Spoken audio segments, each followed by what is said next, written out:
برادران و خواهران عزیز، السلام علیکم و رحمت الله و برکاته.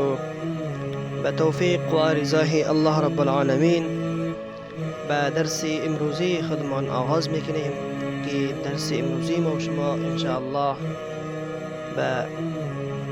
از کتاب دروس اللغة العربیه لغیر الناطقین بها که از امروز میخوانیم انشاءالله. تمارين: اقرأ واكتب، بخوان و بنویس. هذه مدرسة وتلك جامعة. این مکتب است و آن جامعه است. ذلك حمار وتلك بقرة. ذلك آن خر است و آن گاو است. مثال سوم: اذلك مسجد. آیا آن مسجد است؟ آیا او اشاره به طرف دور است؟ آیا او مسجد است؟ لا، تلك مدرسة، بلکه او مکتب است. هذا جمل و تلك ناقة. این شتر است و آن جمل شتری نر میگه و ناقة شتری مادر میگه، چرا که تلك مؤنث استعمال کرده. هذه مدرسة و تلك طالبة. این مکتب است و آن طالب مدرسه است، یعنی شاگرد مدرسه است. هذا کلب و ذلك قط. این سگ است و آن پشک است، گربه است. هذا بیت المؤذن و تلك حدیقة التاجر. این خانه مؤذن است و آن باغ تاجر است. انتقال میکنیم همچنین به صفحه بعدی. اشر الى الكلمات الآتية باسم إشارة البعيد ذلك وتلك.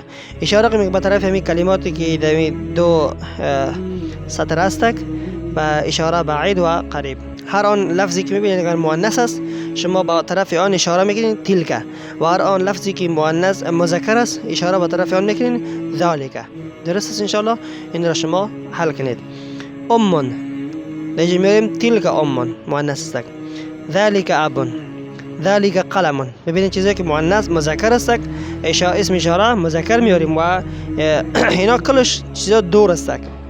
اینها الفاظهای دور است و اسم اشاره للبعید میاریم و مذکر و مؤنث. تلك ملعقة، تلك عين، ذلك حجر، ذلك قميص،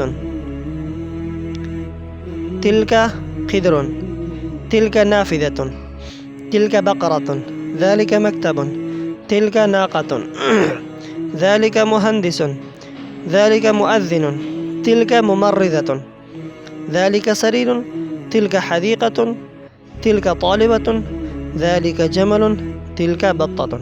این تمام مثال ها را شما همچنان حل کنین. هر کدامش که مؤنث است ضمیر اسم اشاره للبعید مؤنث میاریم، درست است؟ و هر آن لفظی که مذکر است اسم اشاره للبعید اسم اشاره دور مذکر میاریم در جاش. الکلمات الجدیده، کلمات هایی که نوی در این درس برای ما شما پیش شده. الممرضة نرس، الحديقة باغ، البطة مرغابی، المؤذن مؤذن، الناقة شتری ماده، البيضة تخم. اسماء الاشاره للقريب واسماء الاشاره للبعيد. اسماء اشاره للقريب برای قریب: هذا محمد مؤنث، هذه امنه هذا محمد مذکر اسم اشاره، و هذه امنه هذه اسم اشاره مؤنث للقريب. ذلك حامد للبعيد السك دور السك. تلك زينب إرام اسم اشاره للبعيد. وبالله توفيق، والسلام عليكم ورحمه الله وبركاته.